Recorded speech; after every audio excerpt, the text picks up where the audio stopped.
What is going on, everybody? It's Nothing But Skills, and in today's video I'm going to be showing you the skill build you want to make sure that you put on your team for these heroic and legendary missions because of these status effects and how well they affect these NPCs. Just take a look at these NPCs once they get blinded. Look at them. Look at them. They can't do nothing. They're just blinded, and they're blinded for so long. By the time that they are able to see, I'll blind them again. And that's what's crazy about this. It allows your DPS players to stand up with those glass cannon builds and just murder the NPCs. But let's get into the build, right? Let's get into the build and show you what this build is all about. So right here we have my skill build that I love running in team groups when I already have 2 DPS players and the other player can run whatever they want.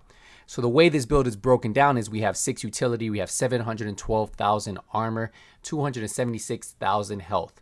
Now, we're going to go take a look. We're going to go take a look at the weapon I'm using. This weapon right here, the one that I'm showing you, is the weapon that you guys really want to use. And the reason why is because of the talent on there. Now, it's the Everlasting Gaze. It's a named rifle, and it has a talent on there that gives you headshots, grant 50% status effect damage, and duration to the next status effect you apply. So that means if the next status effect that I'm going to apply with either my blind or with my jammer pulse, that's going to be 50% status effect damage and duration, which is amazing. Now the cooldown on this is 16 seconds, so you can't constantly spam it, but 16 seconds is still pretty good. You can still get one of your skills constantly running this, headshots. As long as you make sure you have the headshots, you will have this active all the time. Now the base damage on here is 159,000, so it's not bad. I have 13% rifle damage, 15% critical hit damage, and 8.5% health damage. 40 round mag, nothing too crazy. You can mod it whatever way you want. The main focus of this build is to cause those status effects, right? Because those status effects keep NPCs from hurting your teams. Now I like running my secondary weapon, the Sweet Dreams, and the reason for the Sandman talent, melee attacks instantly kill non-elite enemies. So anytime those purple or red enemies rush you and they get really close to you and you're in cover, come out of cover, you melee them, they die. And remember, there is a small cooldown on this, so you can. For the pistol, run whatever pistol you have. I have the survivalist pistol on there, but that really doesn't matter. Now let's get into the build, right? So we're running the China Light Industry Corporation mask. Now we're running a 3-piece. We have 15% explosive damage, 10% skill haste, 10% status effects. So we have +1 skill tier here. We have the 10% status effects, 12% skill haste, God roll mask, right? The only thing I'm missing is a God roll mod on here, and I'd have everything maxed out. For the chest, we're running a 2-piece wyvern. We have the 10% skill damage, 10% status effects.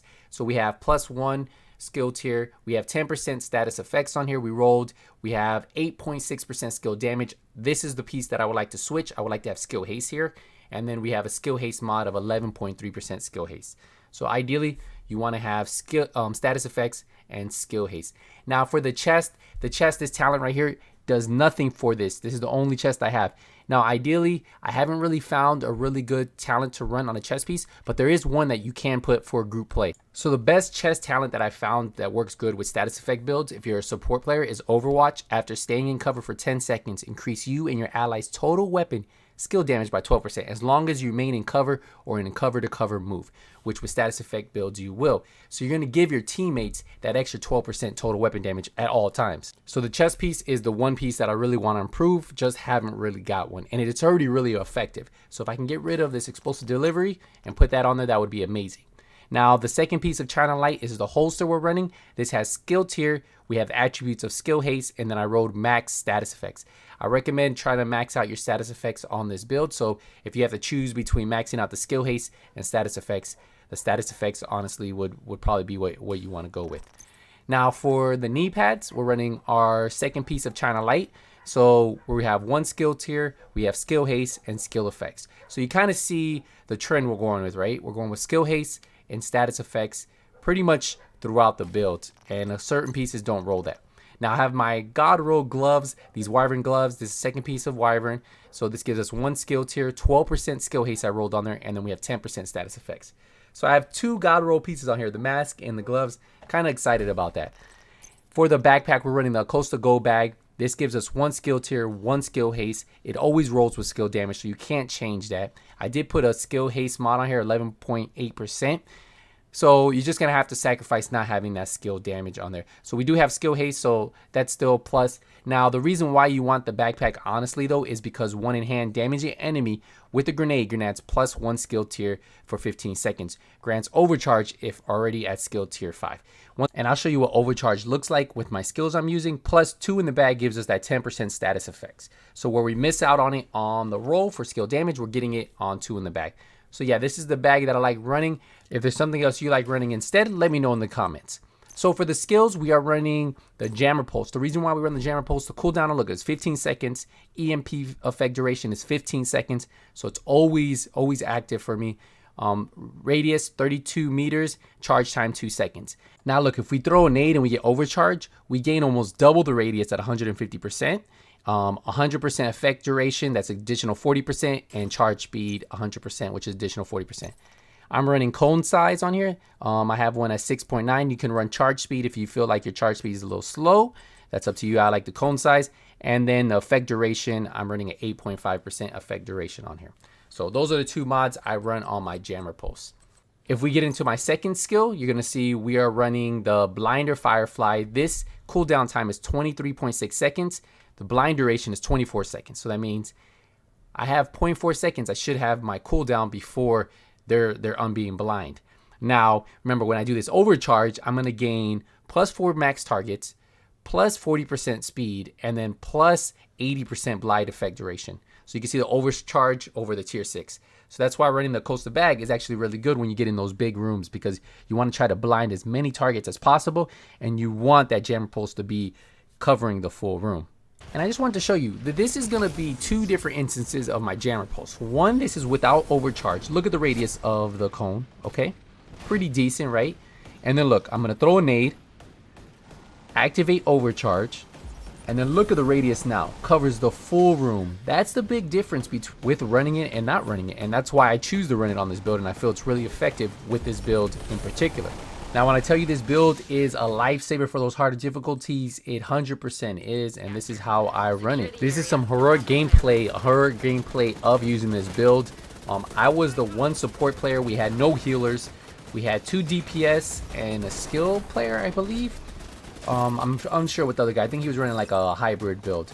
But if you look at that, look, I was able to disrupt everything with my Jammer Pulse because I had the coastal bag. I threw out a nade. That overcharge kicked in, and then now I'm just running around with the Firefly. I throw out the Firefly to blind the enemies that I can, and then I'm just going to get in cover. And my job isn't really to put out any damage. It's to make sure that those Warhounds, and to make sure those big guys aren't shooting at my teammates. Like these big guys in front of me, that's all I was doing here, and that's what you guys have to remember with these support builds. Your job is to make sure that those Warhounds and those dogs aren't just running around rampant, because you don't want that. You want to be able to make sure that you keep them jammed and you keep them down, so that way your teammates can just stay out of cover and they can use that glass cannon build, right, and not have to worry about getting put down. And look, I just blinded that. I'm blinding that big guy. He's not gonna do nothing to me. He's not gonna do nothing to my teammates. He's blinded and he's not going anywhere right there. And if those dogs come out, I'm gonna hit him with the Jammer Pulse, and that's how this build works, and it works effectively. Now, I'm telling you guys, you can run this same build in legendary missions because the Black Tails hate it, right? There's nothing that they can do when they're jammered. Like when those big guys can't put out the damage, they can't drop your teammates. When the dogs, they can't one-shot you with those sniper builds or to keep hitting you with those nades, and they're jammered and they're down. It's so easy for your teammates to just constantly put out that damage. And your job, keep everybody blinded, keep everybody safe, and you're gonna enjoy this build. Have someone on your team run it. Thank me later. We finished we were doing the heroic, one of the hardest heroic missions to do, I think personally, is the DARPA research lab. This is DARPA research lab right here on heroic, and we were able to beat it. Pretty simple, didn't take us too long. We messed up the first time we did it because we didn't have enough DPS players. If you're gonna run a status effect build like this, you need to have DPS players, because when those guys get blinded, if you have DPS players on your team, they'll be able to drop. So maybe stack them up with 2 DPS players, 1 healer, maybe a skill player, whatever you guys want to do.